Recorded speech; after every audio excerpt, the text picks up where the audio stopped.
Bom, revisão de dengue.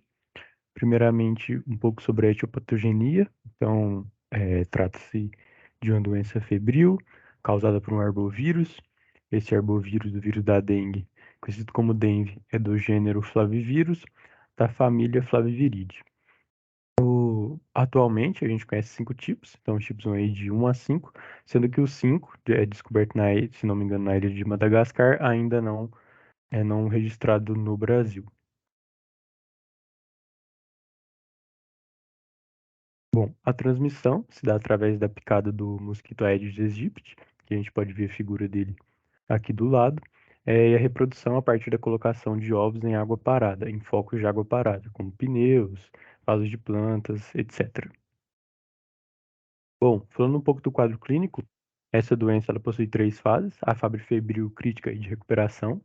A fase febril, ela, a partir dela, depois que elas passar, o paciente ou ele pode melhorar, indo direto para a fase de recuperação, ou entrar na fase crítica. Então, a fase febril, a primeira fase, ela vai se dar por prostração, mialgia, né, dor forte nos músculos, febre, dor retroorbitária e o exantema, sendo esse exantema surgindo aí do terceiro ao sexto dia de sintomas. A fase crítica, quando o paciente febril evoluir para a fase crítica, se evoluir, vai ocorrer então a disfunção endotelial, onde o plasma ele vai extravasar do endotélio, então a gente vai ter hemoconcentração, elevando o valor do hematócrito. A gente vai ter também diminuição da albumina sérica, o que vai resultar em distúrbios osmóticos. Nisso a gente vai ter derrames cavitários. A fase de recuperação, então, seria a reabsorção desse plasma extravasado, a recuperação da volemia do paciente e, consequente, melhora do quadro clínico.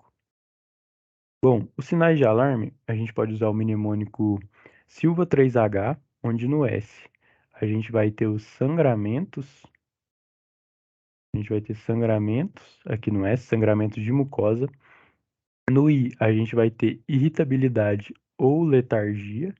Então, o paciente vai estar irritado ou letárgico. No L, a gente pega aqui de líquidos acumulados, então, ou só de líquidos. Então, seria ascite, derrame pleural, essas coisas. Do V, a gente tem vômitos persistentes. Então, esse é aquele paciente que está tendo vômitos, é um paciente com sinal de alarme. A gente vai ver depois porque funcionam os sinais de alarme. O A seria o paciente que tem dor abdominal, então seria A de abdômen, então seria dor abdominal. Aqui no caso, dor abdominal. O primeiro H vem de hipotensão, então além da hipotensão, que é usado mais para a questão do mnemônico mesmo, ele pode ter também lipotímia. O outro H de hepatomegalia, esse paciente vai ter o fígado aumentado. E o último H de hematócrito aumentado, que vem ali da fase crítica da hemoconcentração. Então, hematócrito aumentado. Então, esses são os sinais de alarme. Já a dengue grave é aquela dengue que possui sinais de choque. E o que são esses sinais de choque? Então, a gente vai ter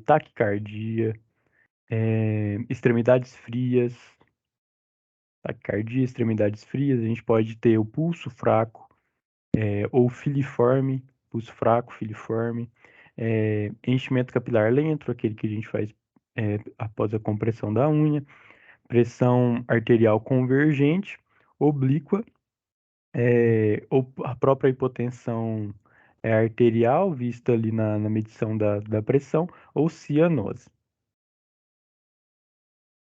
O diagnóstico desse paciente, a sorologia dele, o vírus, ele vai ser detectável um dia antes do sintoma até o sexto dia do sintoma. No sexto dia do sintoma, vai acontecer a soroconversão, onde esse paciente vai produzir IgMs e IgGs. Então, a partir da soroconversão, no sexto dia, a gente já vai poder pedir a sorologia, tanto o IgM quanto o IgG para esse paciente. E a detecção viral, então, vai ser de um dia antes dos sintomas até o quinto dia. Então, por exemplo, se o paciente fez o exame se ele fez o NS1 No sétimo dia, vai dar negativo. E dando negativo, não descarta dengue.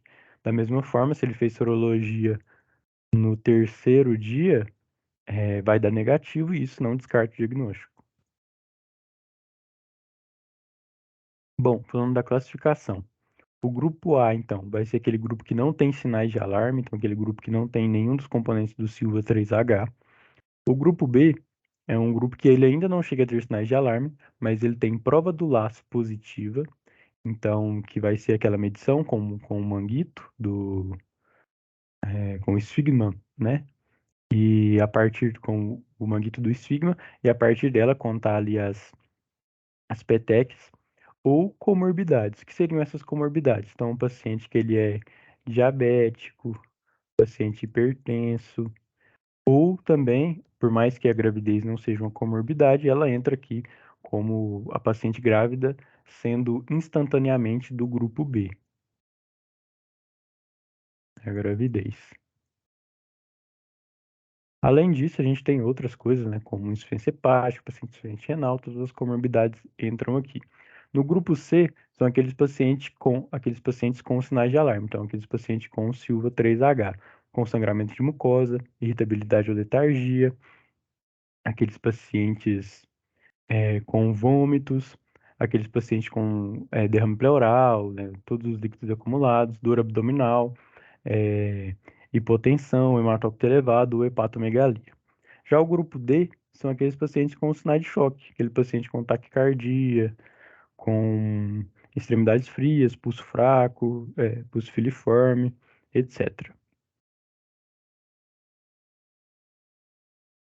O tratamento do grupo A, então, a gente vai, além dos sintomáticos e da orientação, a gente vai entrar com 60 miligramas quilo dia via oral para o paciente. Esses líquidos, um terço deve ser soro e outros dois terços de qualquer outra coisa. No paciente B, então aquele paciente que ele tem petequias ou tem a prova do laço positivo, ou paciente com alguma comorbidade, a gente vai usar o mesmo esquema e passar um hemograma e reavaliar esse paciente em 4 horas para ver se o hemograma desse paciente está elevado. Se estiver elevado, a gente trata ele como grupo C. No grupo C, então, a gente já vai começar a trabalhar com a administração de líquidos intravenosos.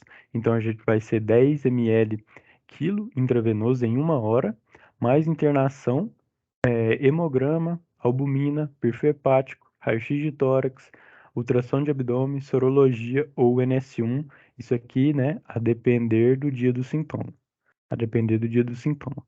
E o grupo D, que seria ali a dengue grave, paciente com sinais de choque, a gente vai administrar 20 ml quilo intravenoso em 20 minutos.